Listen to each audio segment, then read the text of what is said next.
नमस्कार, मेरे चैनल में आपका बहुत बहुत स्वागत है।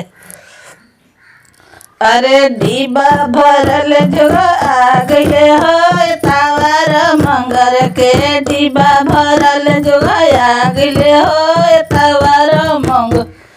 ई जो गया वे पापा के पास में, ई जो गया वे पापा के पास।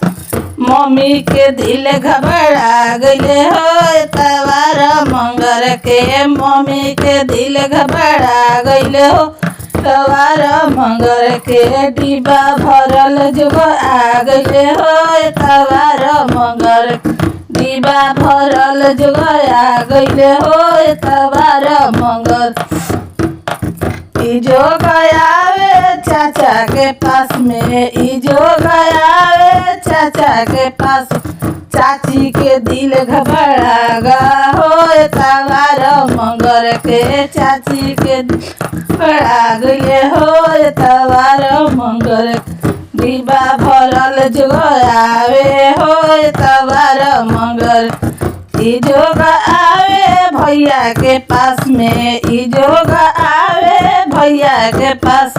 भाभी के दिल घबरा गए हो तवार मंगर के, भाभी के दिल घबरा गए हो तवार मंगर के। डिब्बा भरल जो आ गए हो तवार मंगर।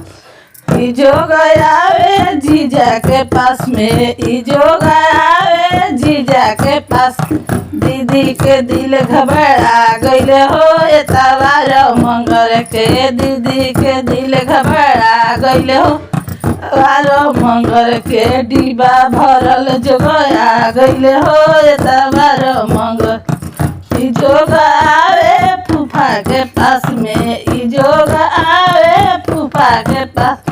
फुआ के दिल घबरा गए हो तवार मंगर के, फुआ के दिल घबरा गए हो तवार मंगर के। डिब्बा भरल जो आ गए हो तवार मंगर के, डिब्बा भरल आ गए हो तवार मंगर। वीडियो पसंद है तो वीडियो को लाइक कीजिए, चैनल सब्सक्राइब कीजिए। मिलते हैं वीडियो के साथ।